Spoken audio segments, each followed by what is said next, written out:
I've always loved horror anthologies.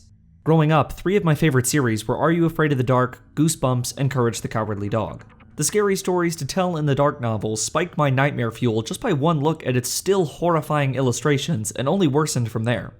As I got older, that love spread to slightly more adult series like The Twilight Zone and Tales from the Crypt, but the heart of it remained the same. Something about that hair-raising rush each of these gave me kept me coming back for more.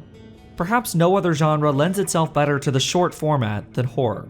Whether through the timeless works of genre titans or the tale you told your friends at a bonfire, there's few things as universally affecting as the scary story.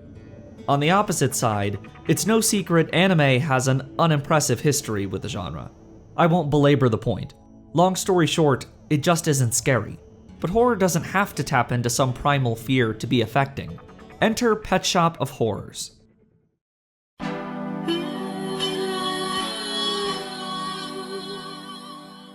Deep in the heart of Chinatown lies a pet shop specializing in more than your average cats and dogs. For those interested in buying one of its unique creatures, the enigmatic owner makes the terms of the arrangement clear. Follow the rules of the contract and all is well. Break them, and the pet shop cannot be held liable for whatever may happen. As a string of inexplicable deaths run through the city, the victims have one thing in common. All were customers of the pet shop. And this is why you should read the terms of service. It's an episodic tale tied together by the androgynous count and the vaguely racist detective out to get him. The vignettes all build towards that Twilight Zone, Tales of the Crypt style twist with some karmic justice, at times more in line with the camp of the latter than the psychological nature of the former, especially if you watch the somewhat goofy dub, but it balances both well. Like each of these classic horror thriller series, whether these characters deserve their dismal, sometimes grisly fate is up for debate, but they all carry a deliciously twisted irony that leaves you with a disquieting satisfaction. There's a lot more going on here than what's initially apparent. An interesting moment occurs in episode 4 when our short-wired detective decides to go over the police chief's head with his misgivings about the pet shop owner, only to find our mysterious friend sitting in the mayor's office. Even the mayor is a customer of the store, with his pet, Pen Pen from Evangelion. With the image of the pet shop owner sitting in the mayor's chair, the implication here is that they essentially run this city. They've sunk their hands into every level of authority. The blundering detective is in way over his head, further than he was already. The sequence makes sense given the context of an episode about a customer becoming the literal president of the United States, but I love this idea that the influence of this innocuous pet shop in Chinatown runs far, far deeper than previously imagined. However, the series doesn't do anything with it, leaving it up to the viewer's imagination instead. Ultimately, this illustrates perhaps my biggest problem with Pet Shop of Horrors. There are interesting ideas here, they just weren't fully realized. Not like what you'd expect from some of those classic Rod Serling Twilight Zone episodes of old.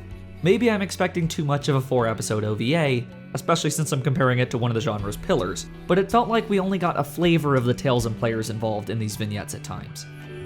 From reading the first volume of the manga, I get the sense it fleshes these out more, making the twists more impactful. The OVA is a taste, while the manga is the whole dish. Complete with beautiful artwork by mangaka Akino Matsuri, it's a more visually engaging work as well. Simply put, the OVA comes across as more of a moving slideshow at times, with static, sometimes hazy animation and a lack of detail in its drawings.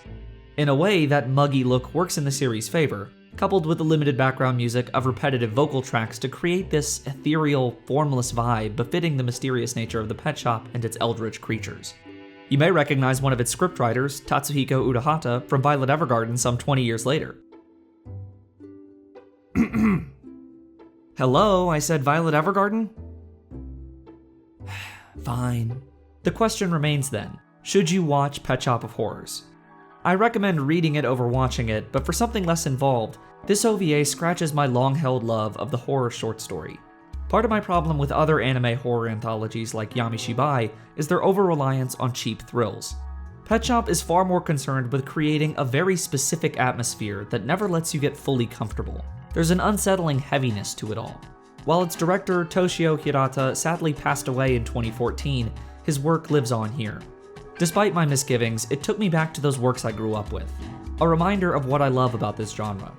Much like my 10-year-old self would curl up with a book light and scary stories to tell in the dark, Pet Shop of Horrors is perfect for a brisk October night when you want that chilling, almost entrancing vibe to send you off to sleep.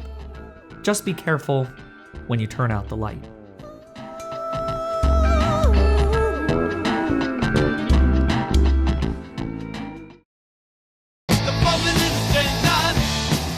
thank you to everyone who voted on this special Halloween edition of Backlog Bop.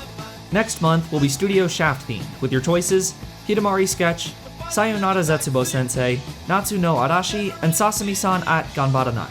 Check the link in the description for more details on how to vote. See you next time.